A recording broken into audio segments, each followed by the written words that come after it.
গর্ভের সন্তান ছেলে না মেয়ে বুঝবেন যেভাবে। গর্ভের সন্তান ছেলে না মেয়ে এ নিয়ে গর্ভবতী মা, পরিবারের সদস্য, আত্মীয় স্বজন সবারই কৌতূহলের শেষ নেই। গর্ভের সন্তান আসার কয়েক মাস পর থেকেই বাড়তে থাকে এই কৌতূহল। আগে এই বিষয়টি খুব একটা বুঝতে না পারলেও এখন এই বিষয়টা অনেকটাই খোলামেলা। অনেক সময় মা, খালা বা দাদি নানিরা গর্ভবতী মায়ের কিছু লক্ষণ দেখে গর্ভের সন্তান ছেলে না মেয়ে তা বলার চেষ্টা করেন। গর্ভের সন্তান ছেলে না মেয়ে তা জানার জন্য আজকাল বিভিন্ন বৈজ্ঞানিক পদ্ধতি আবিষ্কার হয়েছে। এর মধ্যে আলট্রাসোনোগ্রাফি একটি পদ্ধতি। এই পদ্ধতিটি খুবই সহজ এবং এর কোনো ক্ষতিকর দিক নেই। আলট্রাসোনোগ্রাফি করাতে এসে চিকিৎসকের কাছে প্রায় সব নারী বা দম্পতি জানতে চান গর্ভের সন্তান ছেলে না মেয়ে। আলট্রাসোনোগ্রাফি করে গর্ভের সন্তান ছেলে না মেয়ে তা দেখা যায়। গর্ভাবস্থার 20 থেকে 22 সপ্তাহ থেকেই তা প্রায় সঠিকভাবে বলে দেওয়া সম্ভব।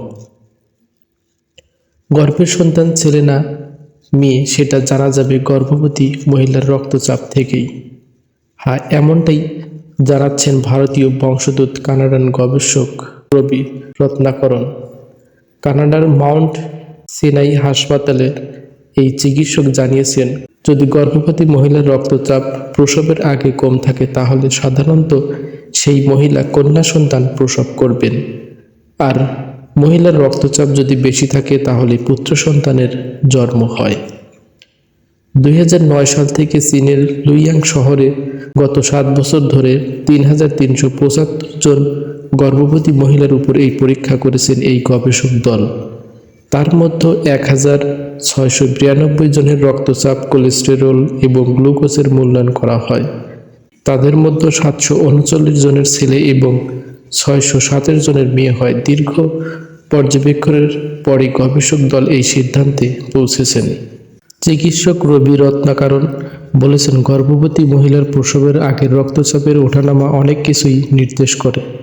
আমরা দীর্ঘদিন ধরে পরীক্ষা করে দেখেছি যে যদি প্রসবের আগে গর্ভবতী মহিলার রক্তচাপ বেশ কমে যায় তাহলে তিনি কন্যা সন্তানের জন্ম দিচ্ছেন, আর যার রক্তচাপ অনেকটা বেড়ে যায় তাহলে তিনি পুত্র সন্তানের জন্ম দিচ্ছেন। চলুন এই পর্যায়ে জেনে নেওয়া যাক গর্ভাবস্থার কোন লক্ষণ দেখে কি বুঝবেন। 1. Morning sickness. মর্নিং সিকনেস বেশি হয় মেয়ে হলে, অর্থাৎ বমি বমি ভাব, মাথা ঘোরার মতো সমস্যা দেখা দেয়। আর ছেলে হলে সাধারণত হবু মায়ের মধ্যে এরকম কোনো সমস্যাই থাকে না। 2. মেয়ে হলে নাকি মুড সুইংও বেশি হয়, কথায় কথায় রাগ ও কান্না পায়, আর ছেলে হলে ঠিক এর উল্টোটা হয়ে থাকে। 3. শোয়ার ধরন দেখেও বোঝা যায় ছেলে না মেয়ে। ছেলে হলে সাধারণত বাঁ-দিক ফিরেই শুতে পছন্দ করে হবু মায়েরা, আর মেয়ে হলে ডান দিক ফিরে শুতে নাকি বেশি ভালো লাগে। 4. ত্বক ও চুলের তেলতেলে ভাব, ব্রণের সমস্যা দেখা দিলে ধরে নেওয়া হয় কন্যা সন্তান আসতে চলেছে, আর হবু মা যদি দেখতে আরও সুন্দরী হয়ে যায় তাহলে পুত্র সন্তান জন্ম হওয়ার সম্ভাবনা বেশি। 5.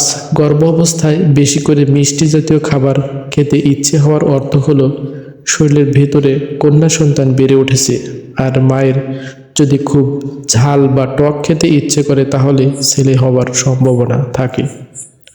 6. প্রচলিত ধারণা অনুযায়ী গর্ভস্থ সন্তানের হৃদস্পন্দন হার যত বেশি হবে মেয়ে হওয়ার সম্ভাবনা তত বেশি। 7. বেবি পাম্প দেখেও বোঝা যায় সন্তান ছেলে না মেয়ে।